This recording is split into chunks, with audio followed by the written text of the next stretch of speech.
too long. How are the waffles? I don't know. Same like everywhere else, but just Belgian. So, the only just call thing them waffles. just pretty good is You always hear beer. about Belgian waffles, so I mean, Yeah. Good beer, good chocolate, and they say they invented saxophone. I don't know. I almost thought you said they invented sex. I was like, That's what it's a I honestly bold thought claim. that's what you were about to say, and I was like, oh, I needed to say that. No, Before sex. Jeez. not the Belgians. Yeah, no. I thought he said that too. Eastern group now turning cold, Angels 12. Bogey Dope Western group. 285 and 43 blocks. Okay, I show them well south of the line, 14 miles. Red 9 Slasher 02 copies, clear to engage. Danger close. Clear the kill, clear the kill. He's abandoned that. We received. Not just light automatic. Mindy, let's come hard left. Roger, keep hammering them. That's them right there.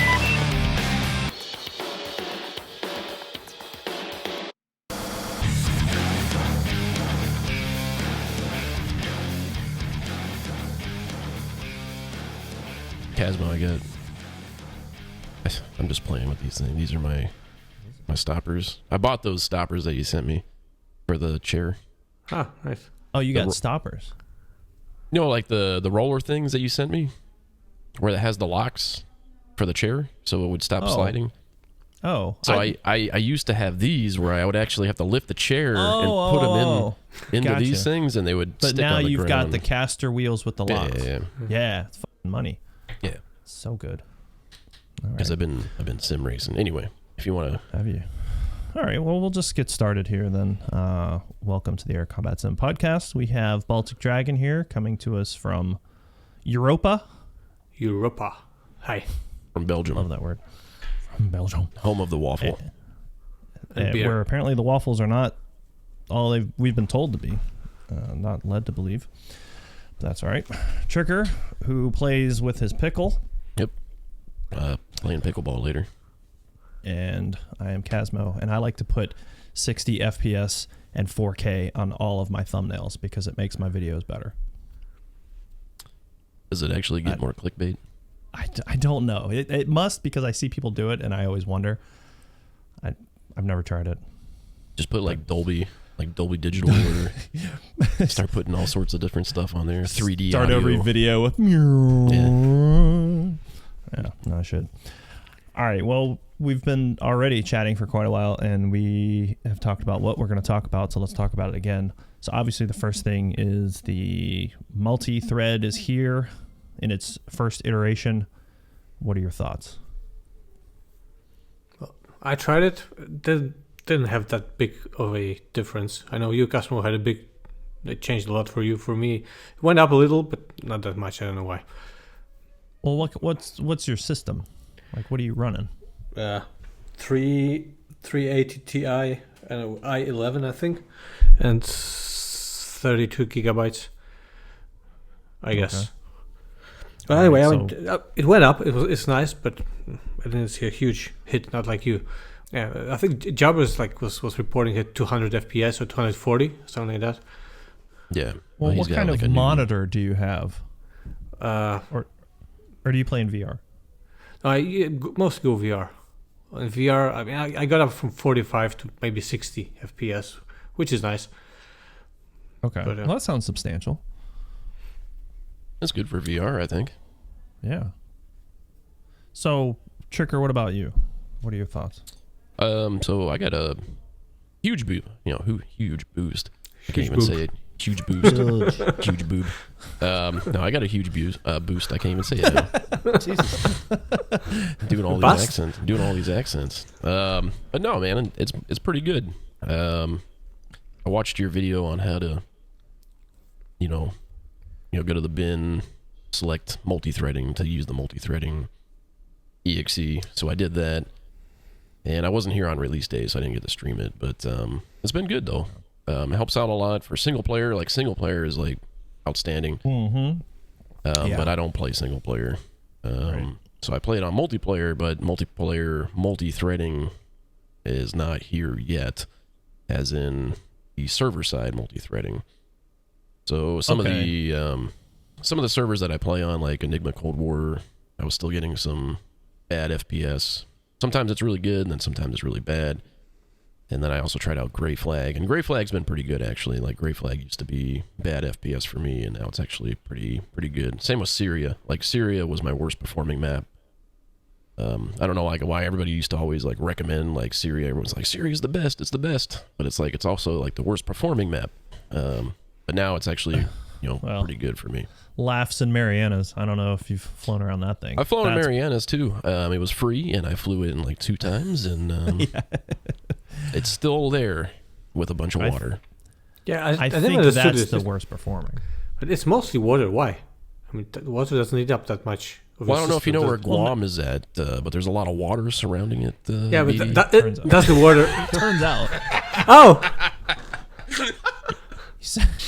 Ask a stupid question and you get a stupid answer. No. But I understand what you're saying. But I think what I'm getting at is if you fly over the islands, it becomes a slideshow.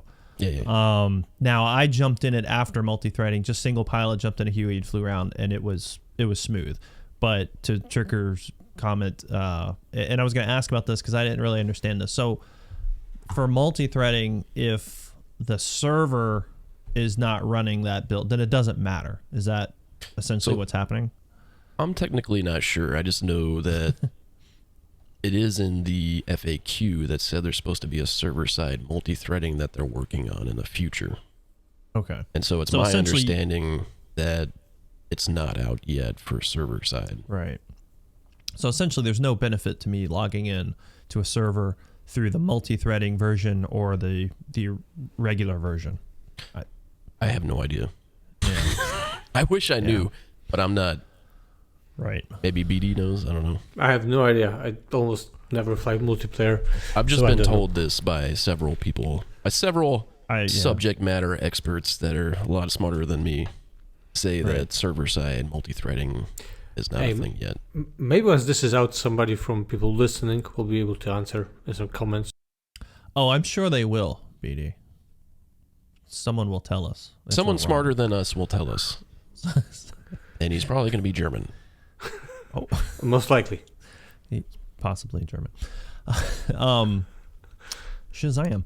All right. So, I mean, I've seen some increase, but the reason I ask, let me ask Tricker, what are you running? What's your system specs? So I have a 3080 Ti with 64 gigs of RAM, but I haven't done the Marianas yet. So I haven't run the Marianas yet, but again, Syria was my worst performing map, and now it's running pretty good. So I do need to try out Marianas. And you don't fly VR at all? No, I have VR, but I'm stuck with track IR. Yeah, just because creating content and streaming is. Yeah, Ward Carroll says otherwise though. He put out a video the other day that he loves his 4090 with the VR. Yeah, but he doesn't have to watch his stuff. Like, that's the problem. I don't like watching someone else's VR because it looks gross. I'm the same way. Well, technically you could fly in VR, record a track, and then play it, and just move your head around again. But the problem with the tracks is that they kind of lose lots of stuff. It sounds like a lot of work, BD. Well, you can see your beautiful mission twice. Let me do this real quick. Let me rewatch it and then pretend like I'm doing it again. Yeah, the challenge of like... I remember looking over my shoulder at this point. Yeah. That sounds like something I would not want to do. That's why I said technically. Maybe you're somebody correct. would do it. Somebody you are correct, yes. But I did buy a 4090 yesterday. And it comes to How much does that cost? $1,700. $1,700. Oh, I expected more actually. Okay. Well, it was a lot more over the like over the fall, winter when they first came out. But yeah, $1,700. It comes tomorrow, but I leave Friday morning, so I'll probably install it. Like I get back Saturday night, so I'll probably do it Saturday night. You can take it with you, put it in a cockpit, and look at it. I wouldn't want to do that. That'd be a lot of money. BD made a comment earlier. I did see a large increase, and this is why I was asking about monitors. What's like the refresh rate on your monitor, Trigger? Do you know? It's 165. Okay. Wow. So I don't have like a super great monitor. And I don't know this, but this is just from what I've read. Like essentially there's no point in having a high FPS if your monitor isn't got a high refresh rate. Does that sound right? So, you can pump out, right. So you can pump out all these frames, but it doesn't really matter. Well, you're still playing on an old CRT from the 90s, right, Casmo? Yeah, I mean, it's you boot up your computer with a VCR, right? Yeah, it sticks out about 5 feet. It's massive. And the heat generated off is unbelievable. No, but my point is when I was playing around with it, like I did compare regular DCS to the multi-thread, and yeah, I got like 40 or 50 extra frames. But then I was like, yeah, but this is wasted energy, right? So then I did a frame limiting on my computer, and it still runs the same. To me, visually, it looks the exact same, but my computer doesn't sound like it's trying to melt, to keep up. And so it's like, well, why am I trying to pump out these extra frames that my monitor is not going to recognize anyway? At least that's how I understand it. So yeah. So another interesting thing, I don't know if you guys knew about this, but so Enigma wrote me, and he's like, hey man, like what's going on with the performance? Like, because I keep telling him that the performance is really bad for me on the Enigma Cold War server. So like at one point, like I'll get like 90 FPS like when I'm starting up, and then when I get to like the AO or wherever all the action's going on, my FPS goes down to like 30, and then sometimes like I'm in a merge and it goes down to like 10. And so, like, you're just, like, skipping along, and you're like, I'm assuming he's going to be here. So I was like, it's just not fun for me because, like, what's the purpose of me getting into a merge if I don't know where he's going, kind of thing. So, and this is after the multi-threading update. So anyway, they looked into it further, and then they found out that bullets that are shot and go into the ground cause like these invisible artifacts and leads to FPS loss. So just imagine 72 people on the Enigma Cold War server flying, shooting bullets because, it's all Cold War, so there's a lot of bullets being shot around, especially Hueys. Hueys are spitting out all the guns. Yeah. So just for example, yesterday I was flying on the Enigma Cold War server, and there was 3 Hueys merged with a Hind, and they're all shooting the miniguns, and I'm there flying around with like 80 frames a second, and then all of a sudden my frames go down to like 4 because of all these like invisible artifacts that are being made. So this is now a bug that's been reported, and they're still working on it, but it's an interesting bug that bullets are creating FPS loss. So I didn't know if you guys knew about that or not, but I did not. I mean, I thought already they were creating, but I thought that was just from the creating of bullets, and now it's even worse. So there was a thing with cluster bombs. If you use cluster bombs, it would cause like these invisible fragments, but now it's bullets being shot into the ground. So if you fire a bunch of bullets into the ground, your frames just tank, which is interesting. Well, but it's on the reported. So if on the latest not multi-threading, but the latest update, there was a thing on the patch notes that says like, hey, known issues, bullets cause FPS loss. Yeah, I remember the one with the cluster bombs was funny, but the bullets I didn't know. Yeah, it's just kind of silly. Like, how does that even happen? There's lots of silly things happening in DCS quite often, especially with the AI. So bullets. Well, yesterday I was in Gray Flag, and I was doing, switching between planes with F2, trying to see what people were doing, and I found an invisible F-16. So the only reason I knew it was the F-16 was just the way of the loadout of the bombs. So you just saw this invisible thing flying with bombs. Wonder Woman's jet with an HTS pod and a targeting pod, and I was like, must be an invisible F-16. Did it have a cloaking device? Yes, it was a Block 69 F-16. The venerable Block 69. Yes. Stealth. Absolutely. It's very stealth pod attached. Just different multi-threading things. But the performance has been really good, but there's also been some other, small bugs. It's in a how should I say, beta, whatever? Beta, I think is the proper way of saying it. Yes, you have an alpha male, and then you have a beta male. Yeah, and beta male? Beta because he says it like that. I'm interested. Sorry, go ahead, Casmo. No, you go ahead. No. Oh, I was kind of interested in asking Baltic here. Like, For multi-threading, did you have to do anything with your campaigns? No. It doesn't affect anything. It just increases the frame rate. Well, that's good. Yeah. As far as I've seen so far, at least, it's fine. But I have a new radio on A10, and there I have to do some stuff. That's true. Hey. Oh, yeah. Yeah, I wish the volume worked on that new radio. 'Cause apparently It doesn't work? No. You have to like detail. use like the master volume, but like there's a volume knob on it. It doesn't say volume, but somebody looked into it because we were talking about it on stream last night, and somebody like did some research and found that yes, that is the volume knob, but it doesn't work. It's the channel knob, but apparently it also functions as a volume knob. Because I was like, this has to be it, and it wasn't doing anything. But Interesting. Still good there. anyway, but for the point of multi-threading though, I mean, I would say again for me it's been like a marginal increase. Like I wasn't really having problems beforehand, but I think just talking to people who have kind of lower end computers, it's been a huge change. Like there's just always a ton of people saying like, oh, I can play in VR now, or oh my 1060 or whatever, some old ass card is now viable and it's working good. So I think for a first stab at it, it seems to be like really good. Like I know the joke about the overwhelmingly positive feedback from whatever the last patch was. It was a big shit show. This one, it seems like it actually is like overwhelmingly positive. I mean, there's a few people, and it's funny because every time I see somebody that says, "Oh, I didn't see any change," and it's like, okay, well, what's your computer? Oh, it's a 4080. TI with 90,000 gigabytes, and all this, and you're like, well, yeah, of course you didn't. You're a mega Chad computer, right? Top 1%er. Running a $6,000 computer.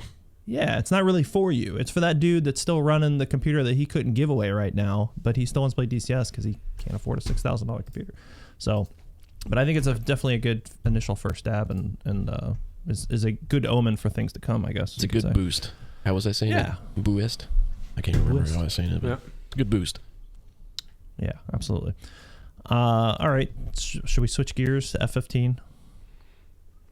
Let's do it. F15. All right, so Baltic Dragon is making videos. You're creeping into our territory making videos, by the way. You just stay in your lane.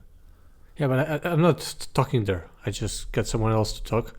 Great guy, by the way, and he's just doing the stuff for me. And it's very short and sweet. What do you mean you're not doing the voices? I listened to one the other day. It was you. I had one on manual that I did, but then I'm recording the training missions now, and this guy that's actually doing the training missions. Oh, okay. I didn't hear that one. All right. Well. So how is that going? Like, tell us what you can. Well, I can tell you I'm working on pretty tight deadlines. I can say more with the manual, and getting there. Just a few last chapters left, with around 500 pages already done. Writing manuals is fun, I have to tell you that. But I actually enjoy it, and yeah, it's gonna be very nice. I think everyone will like the F-15E when it's out. What do you write the manuals in, like Adobe? I write them in the Pages, so it's this native like Word for Mac, the Apple Word. Oh, Apple Pages or something. Yeah, Apple Pages. Yeah, very good for that. Them. Yeah, of course. Writes, then scans in, draws pictures. It's great. Yeah. Here's the HOTAS. And he draws it Do out. you use like an Apple Pencil too? Yeah, I just use Apple. Use an Apple. It's 500 pages already. Yeah. And you have 5 more chapters to go. Yeah, I'll probably end this first initial, because this part doesn't cover things that will not be in the EA. So only early access stuff is covered. So you can see there's quite a lot of that already.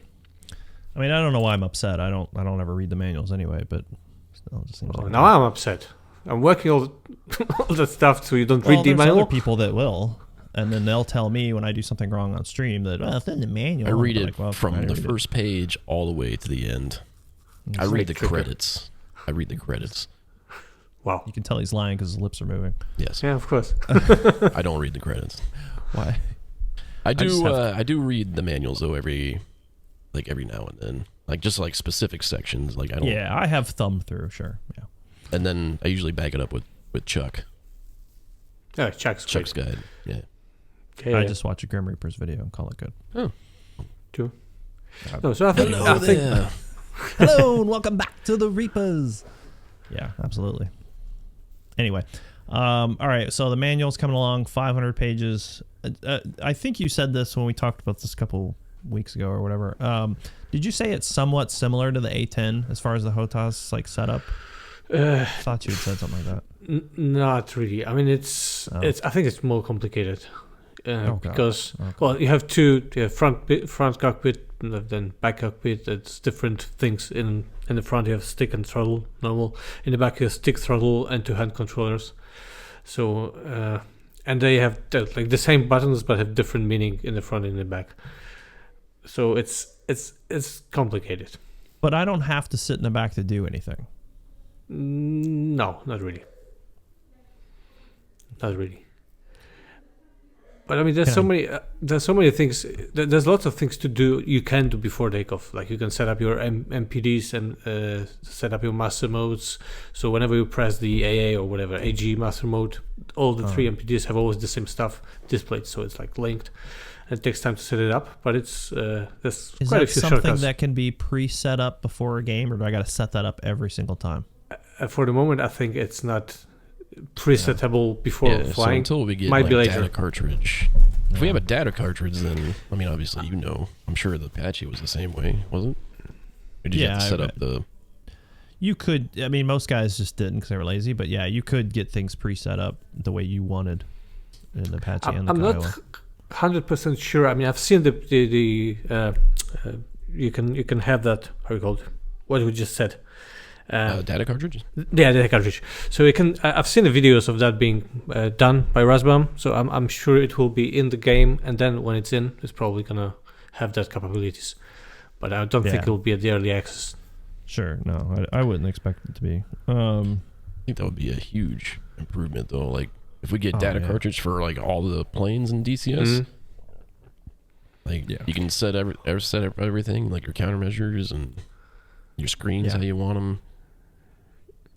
Yeah, and especially you have, I think, 2 or 3 different flight paths that you have, or so sequences of waypoints.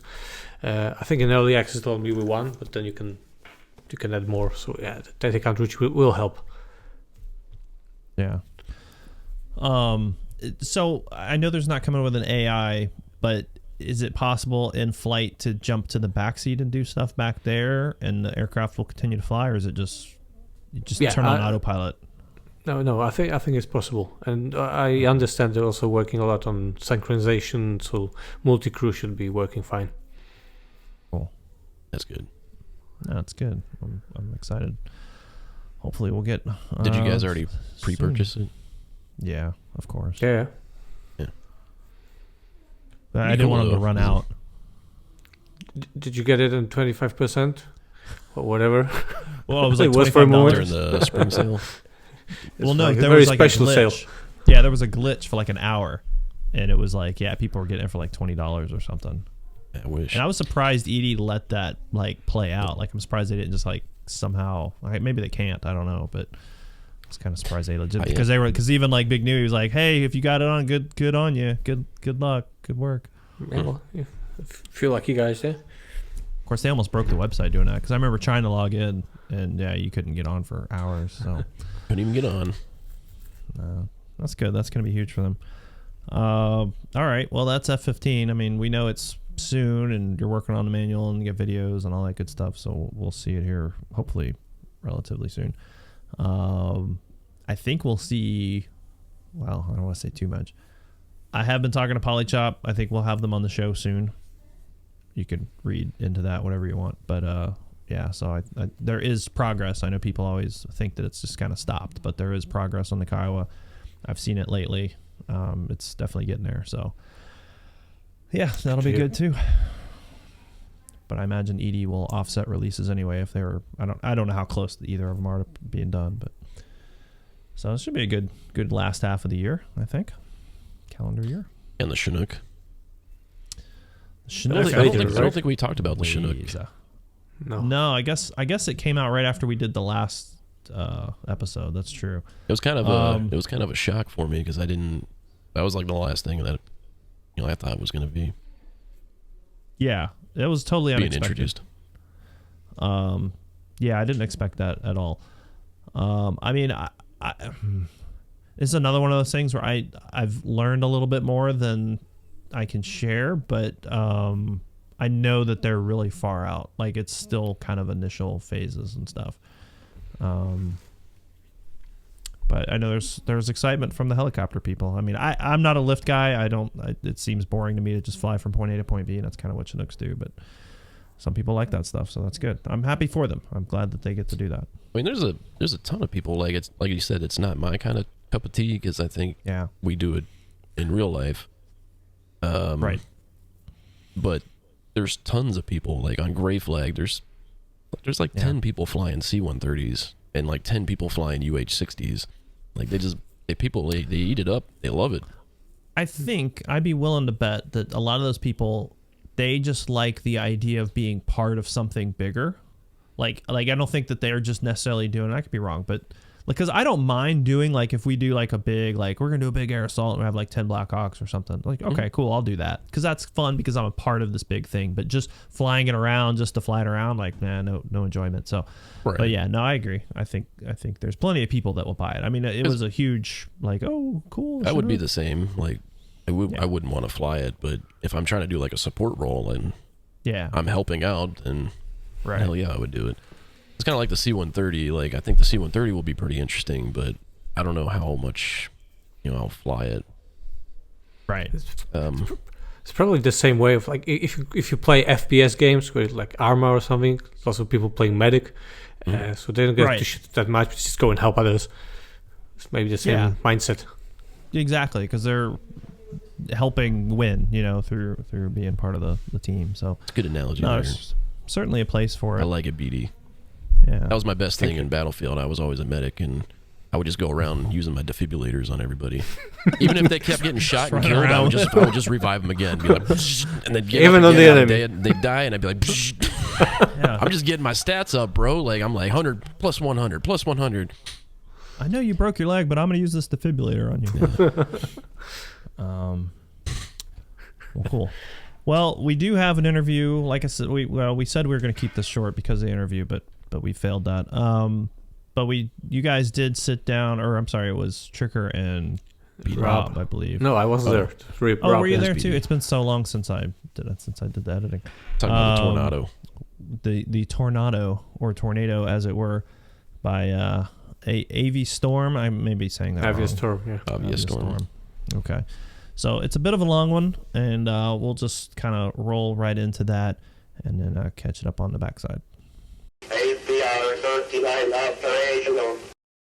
Yeah. So everybody, welcome to the Air Combat Sim podcast. My name's Tricker, along with Rob Grady, Mr. RG, and today we have a great interview lined up for you. And today we have the Avia Storm to join us today, and we have OPEC Mailman and Richard that are with us today. So if you guys want to say hi real quick. Hi. That was a very shy hi. Yeah. Hi. Hola. Thanks for joining us, guys. Really appreciate it. So this is your first public announcement joining us here, and we really appreciate that. So which one is I think OPEC, you're the lead guy here? Well, in terms of ideas, yes. Okay. Not actually in terms of coding or 3D work. I'm just basically the guy who tries to convince everybody that his ideas are good. Yeah. So to say. Richard is the coding genius, so to speak, behind this entire project. And Mailman is one of our subject matter experts, and pretty much in some aspects the guy who pretty much made it possible. So, yeah. Well, I'm glad you guys are here with us. So would you like to tell us exactly who you guys are, your company real quick, and then we can get started on what you're accomplishing? We actually started, I guess it was 1.5 years ago. This entire thing was actually planned as a mod. We wanted to do a free mod because I was like, I want to fly the Tornado in DCS. It just belongs into simulation. And at some point, I was like, okay, if nobody wants to do it, I kind of have to do it myself. And started doing a little bit of research in on Google, and stumbled across Richard's homepage at that time, and he had like this beautifully complicated flight model of a Tornado F3 on his website, and I was like, okay, this could be fitting. So I wrote him an email basically just asking if he would, at this time completely naive, asking him if he would give it to me, and he was like, I get that question asked a lot, and if I could get a team together, he would be happy to join. So I was like, okay, I try. And yeah, we actually made it, and it's been quite a ride since. How did you then, start recruiting members for the team? What was your process? Asking. Did you know people and you're like, hey, would you want to do this, or did you have to search for No, folks with absolutely Oh, not. okay. I did not know anybody at this time. I just, well, 3D the 3D guy who did the fuselage that we already showed. For example, I found him on another developers Discord where he basically posted like a couple of examples of his work, and I just started asking if he would be interested to join in, and luckily he said yes, because he turned out to be an absolute diamond. The external 3D model we have at the moment is absolutely astonishing in my eyes, especially considering that he has basically never seen a tornado. He's from the Ukraine. Luckily enough, he's out now, but he did an amazing job on that, and all the other members basically came pretty much in the same way, just asking. That's pretty much all I did. Now, So you said mentioned. go ahead, Rob. I was going to say, you mentioned that you started out looking to do this as a mod, but Yes. you've evolved it into a module, full-fledged DCS module. How did you go from being the mod to the module? I guess it just became clear during the process that we have the know-how, we have the ability, and at some point we just decided, okay, we can try it, and we contacted Ben from ED, basically after we were in like half a year, and we were able to get a quick meeting with Eagle Dynamics at the time. So it was, if I recall correctly, it was Ben Whiteley, Matthias Tegmansky, and Simon Person, who we could talk to, and we basically showed them what we have and what we wanted to do, and that was kind of like a first knock to say like, okay, here we are, this is what we want to do, and That's very cool. that was pretty much the starting point.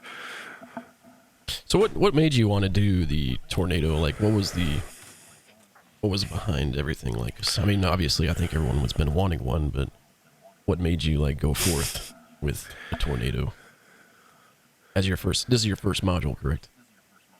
This is our first module.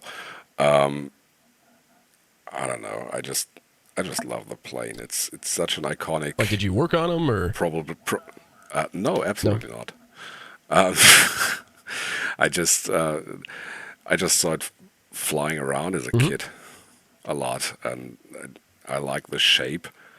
For me, it's such an iconic design, such an iconic European aeroplane. It's the plane that pretty much invented multi-role combat airplanes, and I don't know. It's just a love story. I guess that counts for most of us. I have to say. I don't know how's with Richard, but I grew up with my dad having the being a weapon system officer on the Tornado, and so when I met Thomas first, I thought we have to organize it. He was telling me about the plans, and I said, okay, I have to be some kind of the community manager because I know some people and I work in companies. So yeah. So you were a weapon systems officer on the Tornado, mailman? Not myself. My dad used to fly. Okay. Yeah. Back in the day. He was retired in 2000 actually, so he was flying on the bird that we want to make for DCS. Interesting. So I just assume you. So you've got a lot of experience with it just from your dad doing it. Is he involved at all? Or are you using him as a reference? He is both, I would say. So he's involved himself, of course. Now this year he's turning 64. So obviously it's been a long time since he was flying, but he still knows some stuff. And I am in the lucky position that I also work in another big European plane company, and I know some other Tornado weapon system officers and pilots that I can ask for stuff. And I was working on the Tornado myself as a flight test analysis engineer. So I had 1 or 2 projects that I also did inside the company, and yeah, we can always ask him, and we use him, of course, also for the contacts to our reference bird, which is from the squadron he was flying in. So yeah, that's basically the whole story with all these community management and whatever. Right. So is there a lot of? I mean, I know that the Tornado's been, retired. It hasn't been retired for quite some time now. Is there still? Not in Germany. Germany is still flying it, and probably will until, I don't know, 2030. Oh, wow. Should be 2035. As for now, we're still upgrading the bird, and we're getting another midlife upgrade, a major one, like called Asta 5, with a few more bells and whistles. But that will be the last one, actually. Well, pardon my ignorance. I thought it was already retired, man. Freaking, it was from the '80s, so I figured, they moved on to the Eurofighter and they were like calling it quits. Well, no, especially not in Germany. We are not that quick when it comes to decisions in that matter. So it actually came to a point where the structural cell of the Tornado is being reworked, and since they don't have any parts anymore, they have to build these parts by hand to replace it inside the fuselage to make it still fly, because they have obviously reached their flight hour limits. So what is its main role right now, though, since it's still in service? And then what other roles would you see it in your eyes for inside of DCS World? Well, the role that the plane will have inside of DCS is quite different to the role it's performing at the moment. As far as I know, it's currently used as a reconnaissance plane, and of course the ECR version. What is the ECR? What is that? Electronic Combat and Reconnaissance. So it's okay. The one that was designed later on in the 90s, so entered service in the 90s in Italy and in Germany. UK actually never ordered the ECR. And yes, we have. So this is one of the major roles, of course, Seed and Ayland. Okay. And it's also pretty capable MIDS platform, still very capable actually. Yeah, we also use it actually for political reasons for the nuclear strike role still. Interesting. Okay. And of course standoff capability with the Taurus. That's more or less it. Yeah, and also old school reconnaissance. We still do that kind of stuff with, of course, with newer hardware. So they have like an airborne reconnaissance pod. It's like a beefed up LDP or TGP. That's also being flown in the German Air Force. Okay. And so what would you expect, or what do you have envisioned for DCS World for the Tornado? It's going to be pretty much the legacy Tornado, so the first one that came out. So it's going to be, deep strike, fly low, fast, hit your targets and get away, basically, as fast as you can.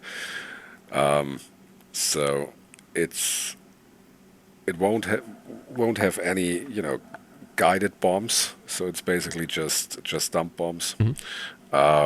We will have a harm. We will have a Cormoran, which is basically an anti-ship rocket, anti-ship missile, and of course the party piece.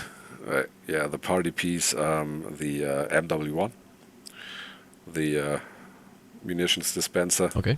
The huge pot underneath it, and we will probably not probably. We will also bring a reconnaissance pod with it, because we believe that, especially if you fly inside a virtual squadron, the reconnaissance part could be very, very interesting. So this will also be part of it. Of course, it's going to be an old pod, but yeah, that's also something that's being planned. So it's basically a deep strike plane. So can you describe, you said it's just going to carry dumb bombs. How many dumb bombs does this bad boy carry?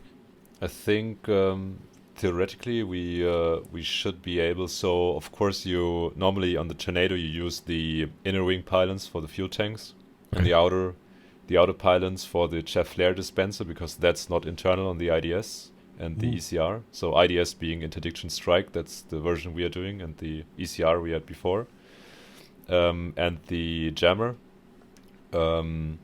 So if you put a full load of bombs on your belly, that will be something like 5 Mark 83s. But technically, you can also carry, for example, Mark 83s on those wing pylons. If you make a full load, then you can get up to 9. So if you want to be a Chad without any flares. Yeah, exactly. Without any fuel, without any flares and chaff, then you can. That sounds like a perfect DCS World fighter pilot. Yeah. Don't worry, I got this. Put 9 bombs on me. So it carries the Mark 83. Is it the actual Mark 83, or is it just like a variant of the Mark 83? So we will have the actual Mark 83, but also older bombs and also European-built bombs from Matra, which we already know as a manufacturer in DCS, for example, for the Magic and the R530 or S530 on the Mirages. Okay. Also Mark 82s and Mark 20s, and also the British-built BL755, which is more or less equivalent to the Mark 20, I would say. Yeah, but I would say we will not have the capability which the UK Tornado had to have dual carriers, so they could carry 8 bombs on their fuselage. So our maximum will be 5. Okay. And you did say it's going to carry a harm. So like how many harms? So typically I would say it's 2, because you carry the 2 fuel tanks on the wings and the 2 underbelly harms, but you can put 4 if you're flying DCS style. You just omit the tanks. You can still carry your jet flare dispenser and jammer, and then have 2 harms on the wings and 2 on the belly. Basically a bit like a Hornet, I would say. Maximum 4. So I'm kind of jumping ahead here. So we talked about the weapons. Now, obviously, this is going to be a multi-crew aircraft, and I don't know how far along you guys are with this, but so the Wizzo, I'm assuming he would do everything with the harms and also with the bombs in the back. Yeah, the Wizzo in the Tornado is actually pretty busy. So yeah, he will basically prepare everything and then hand over the package to the pilot, who will then, of course, fly the attack and release it. But yeah, I would say the Widow is probably the more busy person, especially when it then comes to navigation and stuff. That was pretty advanced in the Tornado, so whoever likes the Widow position is going to be in for a treat. How far are you guys along in the development? Well, that's going to be we are doing 3D models. In terms of a development, the aerodynamics are quite far along. I call it aerodynamics, but other guys call it flight modeling. So I've got a fairly complete flight model. Experiencing at the moment it doesn't fly properly, especially in the transonic region. That's taken me so far a couple of months, and I still haven't figured out why. There's something wrong. So we're doing that part of the flight modeling. We're doing the 3D modeling and the texturing. I started doing the flight model back in 2017, way before this, as Thomas has said, and it's taken years already, which is good. It gives us a head start, but it's going to take us many more years, obviously at least 2 years, because there is so much stuff in the Tornado. It's as complicated as the F-14, if not more so. The systems, it's the same era. It's designed in the 60s, built in the 70s, flown in the 80s, kind of, for the Tornado, and there is a lot to do. So that's where we are at the beginning, making slow and steady progress. Now, have you guys had visions to do a version of it for Microsoft Flight Simulator, or are you primarily just sticking with DCS? No, don't get me started on Microsoft Flight. No, we like doing aircraft that fly properly. You can't do that in Microsoft Flight Simulator. You can't do that in X-Plane. You just can't do a decent flight model. And I'm quite... Can you expand on that? Because I just don't know. Can you expand on that a little bit? Because that's interesting. Okay, so basically, both of those simulators, you define kind of a geometrical sort of data for the aircraft. You'd say what it's got, where it's got it, and then it runs it through some sort of black box wizardry. I mean, it's pretty good. I mean, X-Plane does a really good job. Microsoft Flight Simulator does a really good job. But the point is, you're not telling it what to do. You're describing what it is, and then it goes off and does some stuff. So, I mean, I'm not up to date with everything on X-Plane, but previously transonic stuff was terrible. Supersonic stuff wasn't possible. The engines, you're using their engines. I mean, it is possible, I think, with both of those sims to have an external flight model, which is what you'd need for us to do it, because we want, flight sims, you've got to fly right. Surely that's the first thing. I don't care what it looks like. It's no good if it doesn't fly right. Right. Yeah.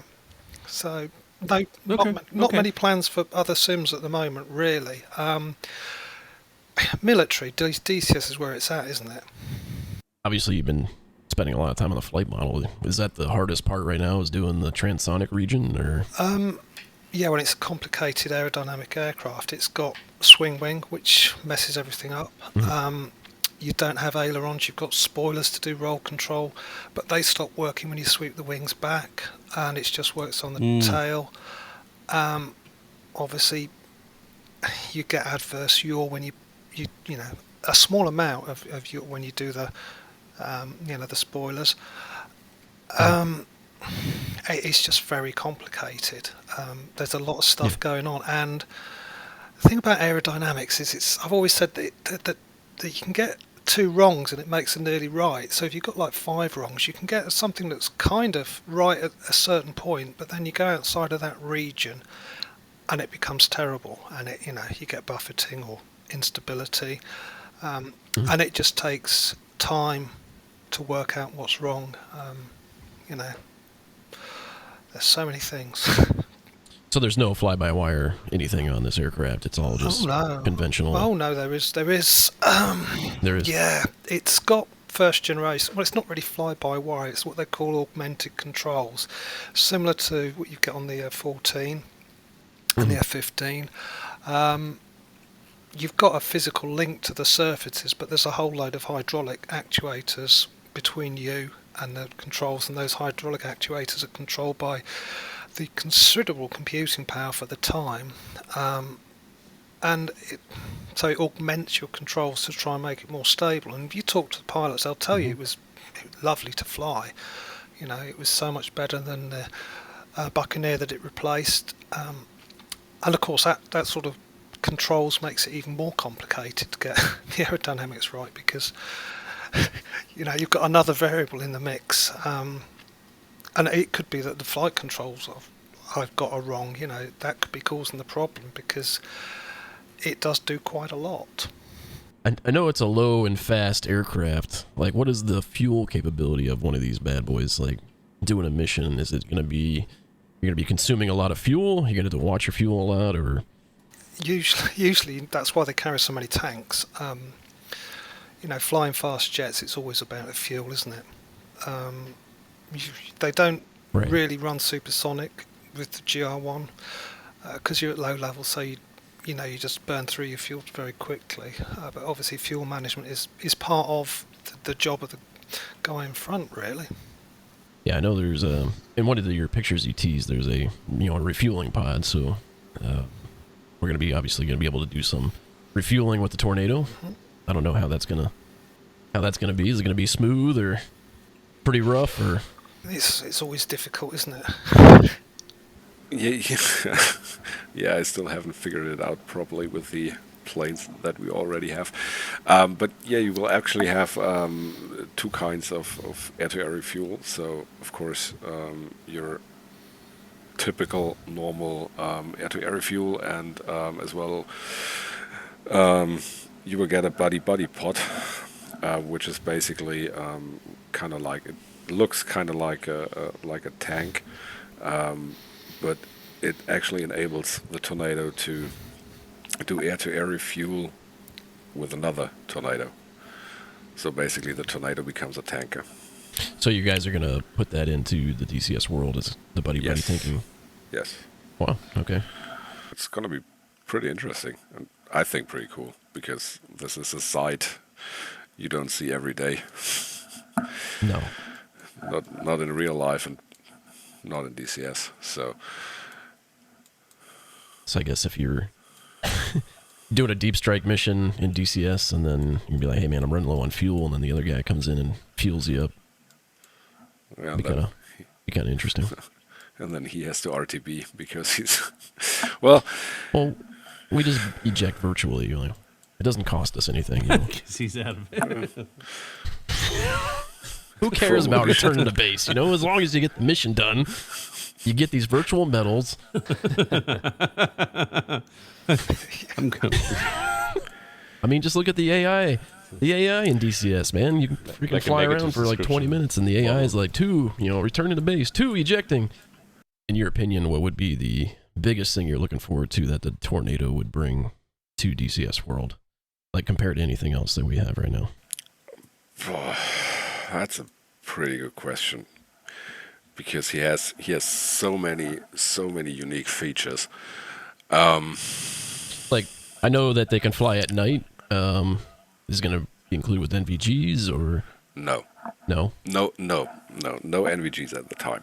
Okay. So this is probably something that I'm personally really looking forward to. I'm a VR player, and if you think about it, back in the day, the Tornadoes pilots, they flew at night, probably at 100 feet, didn't see anything, and you turn on your TFR, and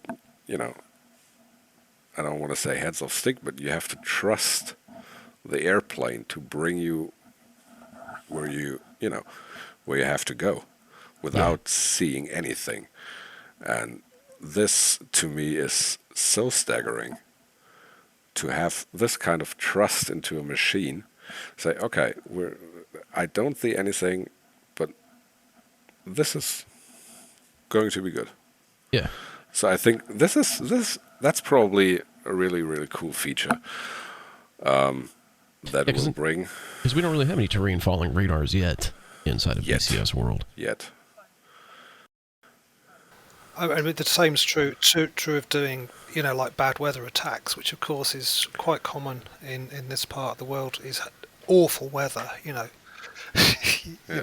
you can't see. You've got low cloud, and I was just going to say, I know that they were used in Desert Storm from Saudi Arabia. Yeah, but as far as I think I read something that the terrain following radar was not terribly good with deserts. From what I've heard, I don't know if that's true, but yeah, the terrain following radar was actually optimized for the European theater, of course. I mean, you have like a lot of other shaped terrain and other materials as well, and the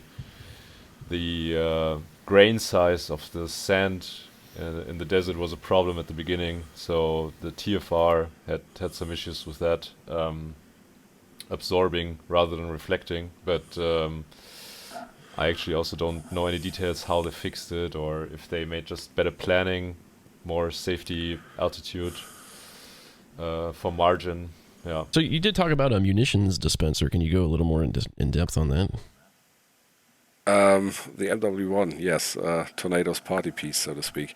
It's basically a huge pod underneath the belly of the plane, which was able to carry, various munitions, like mines, like bombs, anti-runway bombs. So you actually had 4 different types of ammunitions. So one was called KB44, which stands for Kleinbombe, so basically small bomb. Okay. You had a thing called Stabo, also basically Startbahnbombe, runway bomb, and different types of mines. So you could actually mix these together. So you would fly, over a runway and drop, for example, a mixture of bombs and mines. So you would destroy the runway and at the same time making sure that they can't repair it because it's completely full of mines. Yeah, that doesn't sound very nice. And it was actually supposed to be jettisoned after use because you can't land with it. Because it's so big that as soon as your main gear would touch down, you would basically strike the runway with it. So you would destroy your own runway in the process? Yeah, pretty much, and the plane probably.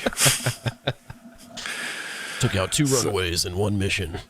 Yep, if you were to return from your first one. Yeah. We don't talk about that. No. Well, we're in DCS, so. Yeah. But yeah, so this is probably the most interesting weapon for me, and probably for most DCS players, because this thing is really terrifying. So you actually have to fly right over your target and dispense all the goodies, and then get out of there, basically. Pretty much, yeah.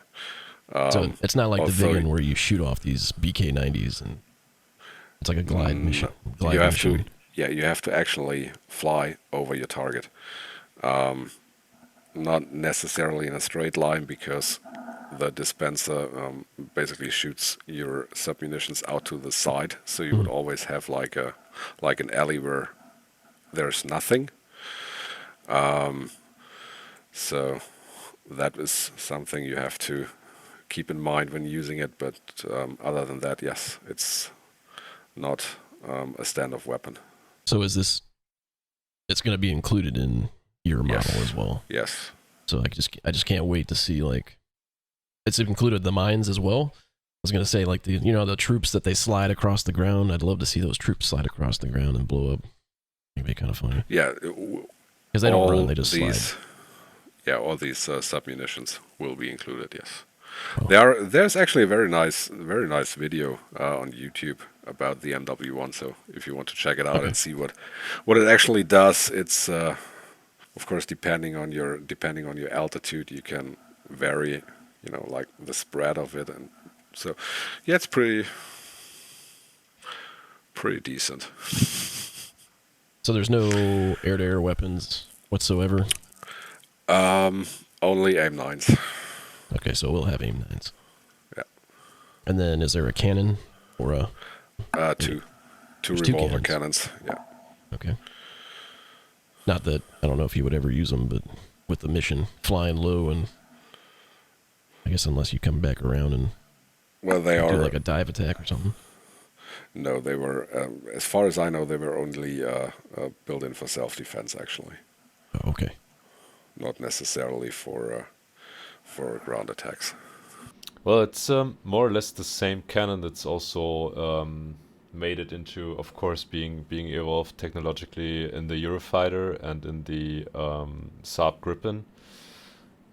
It's a revolver system cannon, so you have the revolver magazine turning, but you have one barrel only. You have those on both sides, I think, with 175 rounds, if I'm not mistaken, at the moment.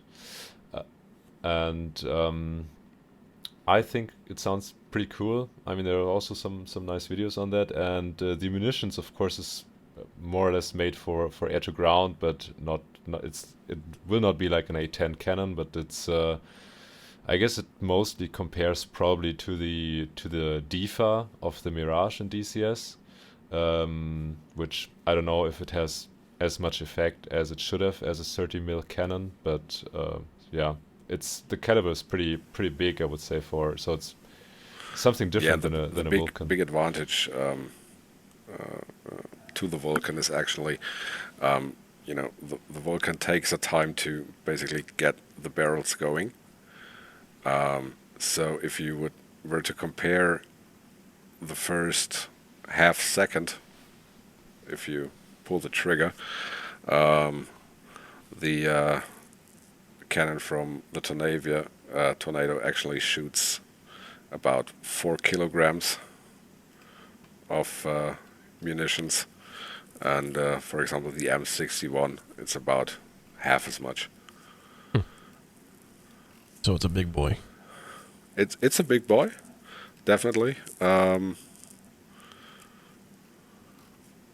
yeah, still used today. Funny enough, also on German marine ships. So, what are you mainly working on like right now? So I know you said the transonic flight model, and then you're finishing up the 3D model.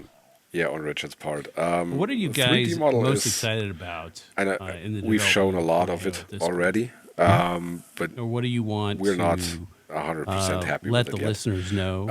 Most So about it's what you guys are still doing being at this worked on. We're still changing parts to make it, 100% perfect, as good as we can. Basically, make it. I mean, like the picture in the sunset looks freaking amazing. The one that you guys teased. Yeah, I mean, the fin is probably the most remarkable, or yeah, the thing you would notice immediately. So that's always, kind of like standing out. That's why it's, it's nicknamed the fin. So. Oh, it is, okay. Yeah, you can see why. Yeah, that looks great. And other than that, I mean, we're... Like, have you started any systems yet, or you still... No, not yet.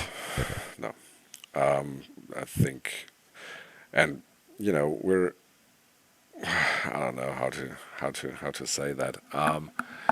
We're not rushing things. Yeah, of course. That's probably something that everybody can know and should know. It's quality takes time, and we think that it's better to, take like maybe half a year, maybe a year more than it would usually take, but in the end you have a proper product that people are spending their hard-earned cash on. Because in the end we're, well, you could say we're developing it, from DCS players for DCS players, and we're trying to avoid certain things and just communicate as open as we can, with the community, because that's, at least I always felt that this is missing sometimes, without bad mouthing anybody, but the community is very, very demanding. It's a great community. The support, and well, yeah, so that's probably why it's better to take your time, and if something goes not as planned, I don't see a problem with communicating that, because I've written that in our Discord already. It's not like people are doing this as a full-time job. Right. It's like I work, I don't know, let's say 8 to 10 hours. I get home, I spend time with my family, and then at night I work at this project, and that probably applies to 95% of third-party developers. And that's why, also for me, because I consider myself also, a huge DCS fan and DCS player, it sometimes takes frustratingly long to, get new modules or get a bug fixed or whatever. But that is, it's not a full-time job. In the end, it's a hobby for, well, yeah, I think you can say it's a professional hobby for a lot of people. And you just have to be patient at times. It's got to be right. No, of course. It's got to be right. That's number one for us. It's just got to be right. It's got to fly right. It's got to look right. It's got to have all the systems. The system's got to be right. Even though not necessarily everybody would bother with the, doing it properly, but it has to be there if you want to do it, because that's what I love. It's the closest thing you get to being in an aeroplane, and it's a great aeroplane. It is, Yeah, I mean, it's for me the thing is I wanted to fly it in VR. That for me was like the ultimate goal. And I tried the Tornado in X-Plane, and I was so disappointed. And that was for me like a point where it was like, okay, we have to make it as perfect as it could be. I've never flown a Tornado, and I probably never will, but I think that you can, I don't know if you can say it that way, but I think you can sense it in some kind of way if a plane Right. I mean, that's why everybody does this, is because they want to feel like they're immersed in this airplane, and they want to feel like it. Exactly, and I think you can sense, well, at least to a certain point, if a plane behaves like it should or not. And if you don't have, like this sensation of this feels like it, you probably, I don't know, shouldn't release it or whatever. But yeah, I mean, it has to be perfect, as Richard said. It's. No, I think people will appreciate. People will appreciate that. Yeah, it's a plane we all love. I mean, the entire team is so passionate about what they are doing. Everybody is putting their heart and soul into this project. At this point, even without any guarantee that, in the end it will turn out as it should. And it's our job to, as, basically the organizers or the head of the team, to make sure that we can make it as good as we possibly can. Right. Well, like I said, I think everybody will appreciate that. And if you set the expectations that, you're working hard on this and it's going to take a while, then, people will appreciate that as well. And as Tom said, we do have a decent amount of data that he's managed to gain access to, and that's unusual to have the amount of data that we've got. We've got data on everything that we need to know to do the variant we're doing. We've got, and that it makes all the difference, because there are so many times that you don't have the data, and you start guessing, and when you guess this and then you guess that, and before you know where you are, you've guessed about 3 or 4 things. And even just looking at the published numbers, the actual way it flies can be affected dramatically just if you're slightly off on something, And a lot of times when you're flying outside of, not in DCS because all the aircraft have got good models, because people spend the time doing it, apart from the FC3, but we don't talk about those. And actually, that's a good point. The way that Microsoft Flight Sim and X-Plane work is more like the old way that it was done in DCS. It's not, because it's got blade element dynamics, and it kind of does stuff which is aerodynamic-y, but not wind tunnel, and not sort of like CFD proper. But you can't do any decent modelling if you haven't got data. And there's not a lot published about the Tornado, or at least there wasn't. Things are getting better. It's gone out of service in the UK. There are some, flight manuals that are. They're always available in that sort of grey area. You can download them from somewhere if you know where. But if it's got a restriction on it, we can't even use it if it's restricted. And it's we have to have legitimacy on our documents. So we have got access to this stuff that Thomas has got from the Germans that we're able to use, and we can use it legitimately. And it's a good place to be in, and it's gonna give us a lot of work and a lot of time to do it. And bizarrely, I'm looking forward to doing the TV tabs in the back. I don't know why. It's a really weird device, but it's got that kind of first generation multifunction. It's not even a multifunction, it's a function display. It doesn't do many things, but it's just so first generation really of that sort of thing. Before we it's got the keys on the underneath, because no one had figured it out. It was probably slightly better to put them around, but no, it's a wonderful bit of kit. Okay. Yeah, I'm looking at the picture right now. Yeah. Looks pretty interesting. I'm surprised there's not like antennas on top of it. It's got those little bumps, hasn't it, on top? Yeah. It looks like it should have something.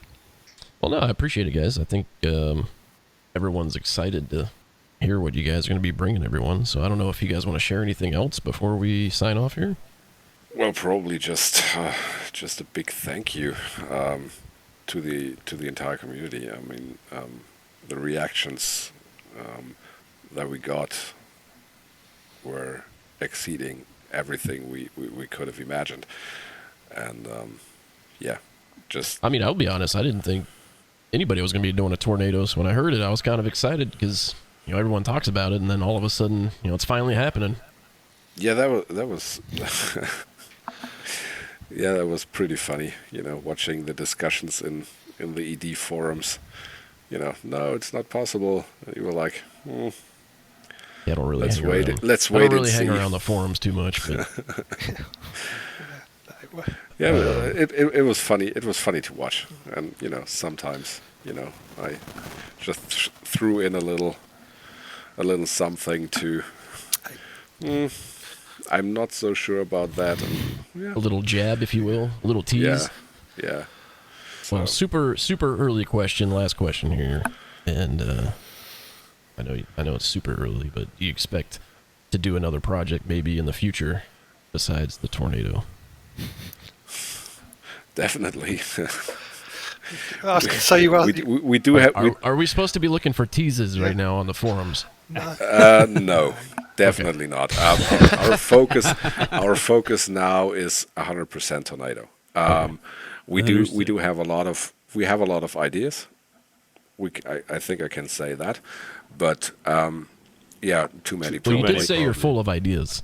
Yeah, but the thing is, it doesn't make any sense to start anything new until this is finished, or at least in a state where we can say, okay, we can see a light at the end of the tunnel, and getting the same amount of data for whatever project we want to do will require just as much time. So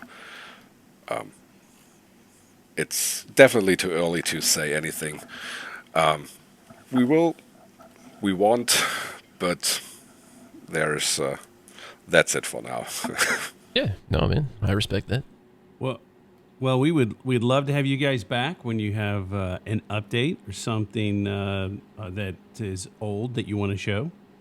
So, yeah, let us again. Thanks for coming on the show, and let us know when you would like to come back, because we'd love to have you again and hear how things are progressing. Yeah, I would love to come back. Thanks for having us. Thank you. Sounds good. No, it was good hearing from you. So I appreciate it. Sounds exciting. All right. Well, the tornado, I mean, that's one of those airplanes that, as I grew up as a kid, that was one of those that I thought was pretty cool. In fact, I think in the 90s there was a tornado. There was a tornado flight sim. There was. And I think you could play it multi-crew even back then. I think it had a multi-crew option. A split screen? I don't remember how. No, I think you dialed up, because F-15 Strike Eagle 3 by Microprose was also a multi-crew version, and you could dial up with a friend. I never did it because I didn't have any friends, but I knew it was possible. I knew it was a thing. Have you been playing any, cool. Not to change gears, but have you, because we never talk about it, but have you been playing any IL-2? I haven't in a while. Because I know you were doing the Flying Circus thing for a while. I love Flying Circus. But we started, my little group, we started to get back into IL-2 and doing P-38, which I love. The problem we ran into is, I don't know, they must have done something to the AI. Those dudes are just on it. Like ground fire, it's DCS level ground fire now. And every time we flew by a bridge, it was like, and suddenly you just lost a wing. And you're like, well, all right, I guess I'm going in. Yeah. And then my work schedule got crazy, so I haven't played it that much. But yeah, even though there's still something I like about the IL-2 ground fire, because when you're getting shot at, it's like this, there's dispersion. Yeah, dispersion. Right? Yeah. Like it's this kind of, the bullets are going out.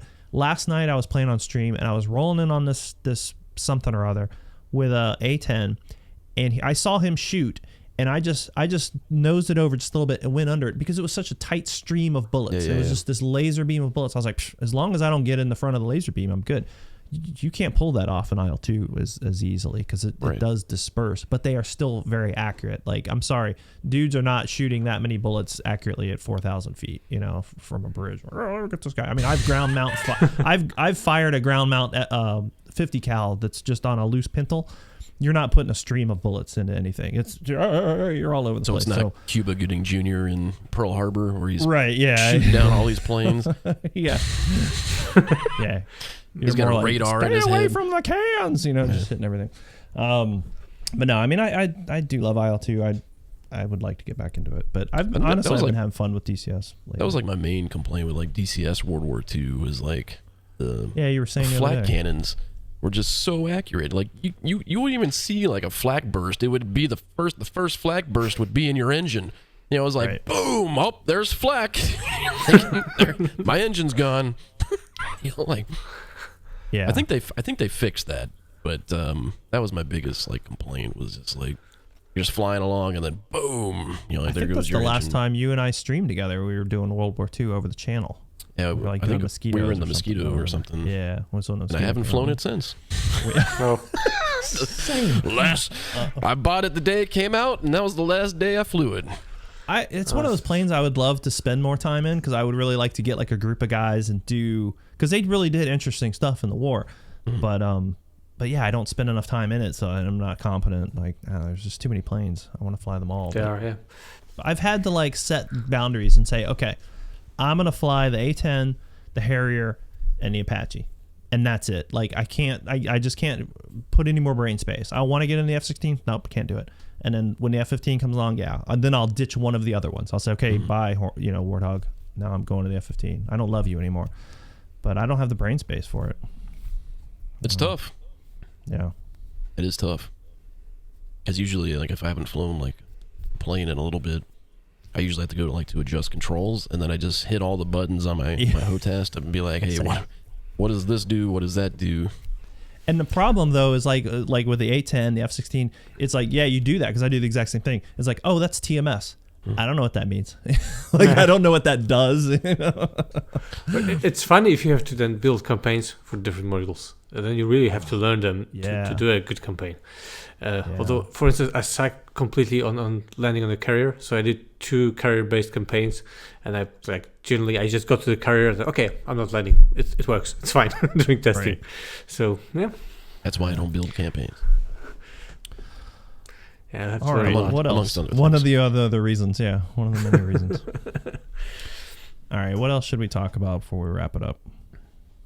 Any other flight sims besides DCS and IL-2?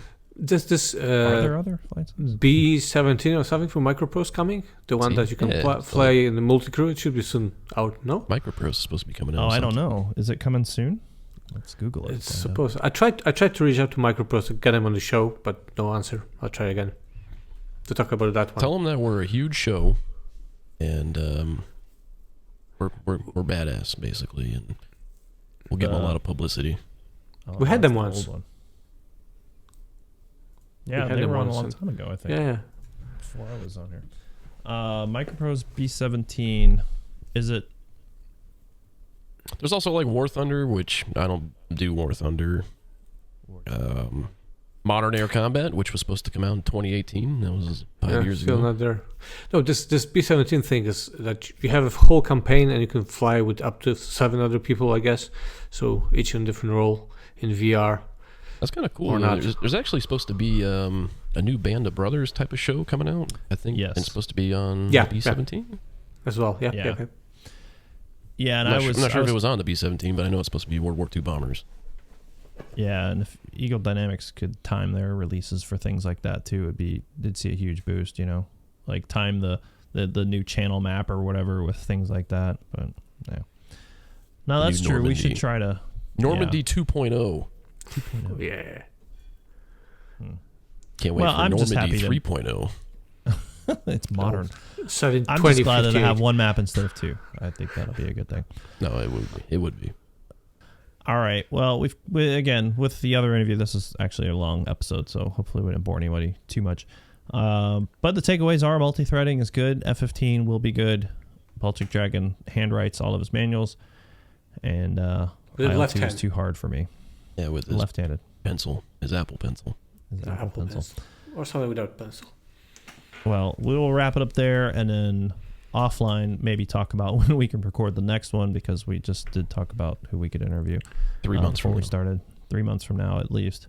We've gone to a quarterly plan, but no, it is hard though for us to schedule just because everyone's got real lives and stuff going on. So we appreciate everybody's patience and listening and your support and sharing.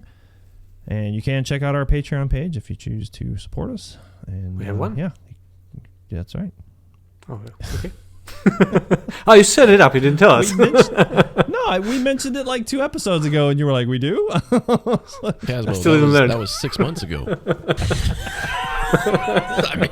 Time travels differently here. Should we thank our supporters then? I need to look to see if we have any. Thank you to all our Patreons. Thank you. And potential Patreons. And that's right. Is it Patreons or patrons? Patrons on Patreon. Okay, patrons. Patrons. I'm terrible with that. Have you set up your Patreon page yet? I have not. And you keep telling me to do it. I told you that a year ago. A year now. We ate dinner a year ago. We ate dinner, we held hands, and we talked about patrons. More than held hands. we did that foot holding thing. Have you seen that where the people hold their toes? Nice. So disgusting. All right. Well, let's wrap it up. Thanks, guys, for all you do for the community. Thanks for hanging out. Thank you. See you around. This has been the Air Combat Sim Podcast, a BVR production. Music by Vampire Stepdad. Want to support the show? Check out our Patreon. Follow us on Facebook. And be sure to leave a comment and rating. All right, so then I'll splice it in. So we wait 45 minutes now? Yeah, we got to sit for 45 minutes and no talking.